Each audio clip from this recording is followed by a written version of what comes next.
ഇത് മാസ് മോട്ടോഴ്സിൽ നിന്നാണ്. നമ്മൾ ഹോണ്ട ഡിയോ വണ്ടി സർവീസുമായി ബന്ധപ്പെട്ട വർക്ക് നമ്മൾ കയറ്റിയിട്ടുണ്ട്. ജനറൽ സർവീസായിട്ടാണ് ചെയ്യണേ. ഹോണ്ട BS6 മോഡലാണ്. നമുക്ക് അതിൻ്റെ ബാക്ക് ബ്രേക്കിൻ്റെ ഭാഗം നമ്മൾ ചെക്ക് ചെയ്യാൻ വേണ്ടിയിട്ട് അയച്ചിട്ടുണ്ട്. ബ്രേക്ക് ലൈനറൊക്കെ നമ്മൾ നോക്കുമ്പോൾ ബ്രേക്ക് ലൈനർ നമുക്ക് അഡ്ജസ്റ്റ് ചെയ്ത പകുതിയിൽ ഒരല്പം കൂടുതൽ തീർന്നിട്ടുണ്ട്.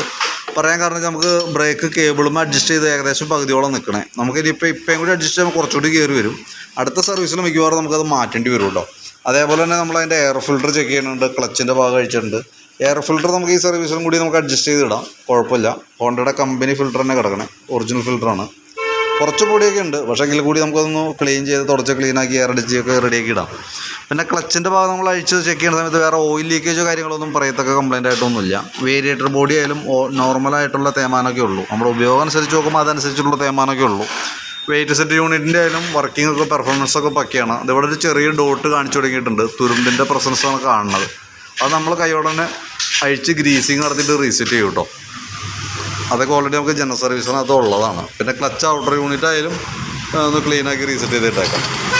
കിക്കർ വീലൊക്കെ നമുക്കൊന്ന് അഴിച്ച് ഗ്രീസ് ചെയ്തിടാം. കാരണം എന്താ വെച്ചാൽ നമുക്ക് ഇടയ്ക്ക് എപ്പോഴെങ്കിലുമൊക്കെ കിക്കർ ഉപയോഗിക്കേണ്ടി വന്നാൽ അതല്ലെങ്കിൽ നല്ല ടൈറ്റായിട്ട് നിൽക്കും.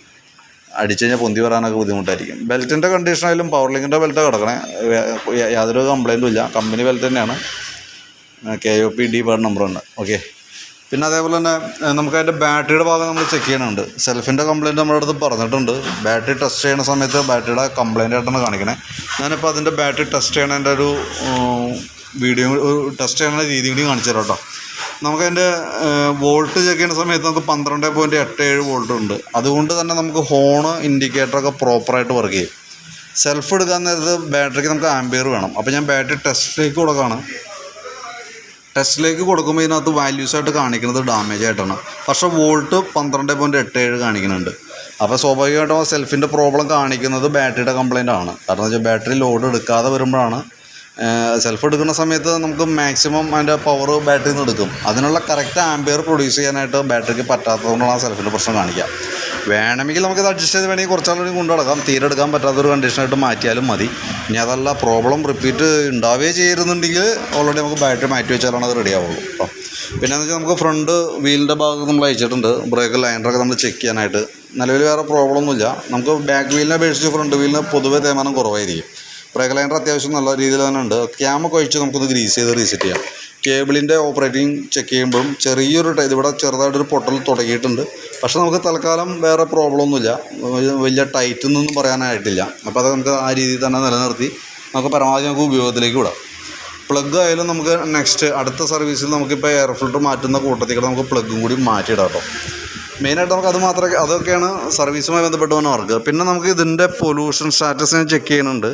ചെക്ക് ചെയ്യുന്ന സമയത്ത് നമുക്ക് 2024 ഒക്ടോബർ 29 അതായത് ഈ മാസം 29 വരെയാണ് അതിന് വാലിഡിറ്റി ഉള്ളൂ. അപ്പോൾ വേണമെങ്കിൽ കൂട്ടത്തിൽ കൂടെ നമുക്ക് അതും കൂടി പാസ്സാക്കി വിടാം. പക്ഷേ നമുക്ക് ഏകദേശം ഒരു 20-25 ദിവസത്തോളമൊക്കെ നമുക്ക് നഷ്ടപ്പെട്ടു പോകുന്നുള്ളൂ. അതല്ലെങ്കിൽ നമുക്ക് അതുകൂടി കംപ്ലീറ്റ് ആയതിന് ശേഷം നേരിട്ട് പൊല്യൂഷൻ സെൻറ്ററിൽ ചെന്ന് കഴിഞ്ഞാൽ സ്വാഭാവികമായിട്ട് കിട്ടാനായിട്ടുള്ള സാധ്യത കുറവായിരിക്കും. അതല്ലെങ്കിൽ ജസ്റ്റ് ആ ഡേറ്റ് കഴിഞ്ഞതിന് ശേഷം എടുക്കുക. ഇനി ഒരു പക്ഷേ പാസ്സായില്ല എന്നുണ്ടെങ്കിൽ കൊണ്ടുവന്ന് തരാം. കാരണം എന്ന് വെച്ച് കഴിഞ്ഞാൽ അതനുസരിച്ചിട്ട് നമുക്ക് നോക്കി അത് പാസ്സാക്കി വിടാം. ഓക്കെ.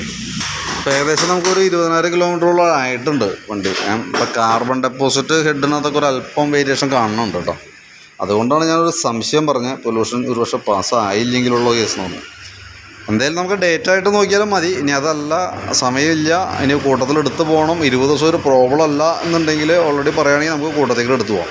പൊല്യൂഷന് 1 ഇയറാണ്. പുതിയത് എടുക്കുമ്പോൾ നമുക്ക് 1 ഇയർ ഒരു വർഷത്തേക്ക് കിട്ടും. അങ്ങനെ വേണമെങ്കിൽ അങ്ങനെയും ചെയ്യാം കേട്ടോ. അപ്പോൾ നോക്കിയിട്ടൊന്ന് പറഞ്ഞാൽ മതി, അതനുസരിച്ച് നമുക്ക് കംപ്ലീറ്റ് ചെയ്യാം. ഞാനിപ്പോൾ നിലവിൽ ജനറൽ സർവീസും വാട്ടർ സർവീസും അതേപോലെ തന്നെ ബാറ്ററിയുടെ കേസ് നോക്കിയിട്ട് എൻ്റെ അടുത്ത് പറയും എങ്ങനെ ചെയ്യേണ്ടതെന്നുള്ളത്. അതൊക്കെ ഉൾപ്പെടുത്തിക്കൊണ്ട് ഒരു എസ്റ്റിമേറ്റ് ഇടാം. ബാറ്ററി അതിനകത്ത് ഞാൻ ഉൾപ്പെടുത്തുന്നുണ്ട്. വേണ്ടെങ്കിൽ വേണ്ട, ചെയ്യണമെങ്കിൽ ചെയ്യാം കേട്ടോ. അപ്പോൾ ഞാൻ എസ്റ്റിമേറ്റിനകത്ത് ഉൾപ്പെടുത്തുന്നുണ്ട്. അത് നോക്കിയിട്ട് അതനുസരിച്ചിട്ടുള്ള ഒരു എസ്റ്റിമേറ്റ് ഇട്ടേക്കാം. നോക്കിയിട്ടൊന്ന് റിപ്ലൈ ഇട്.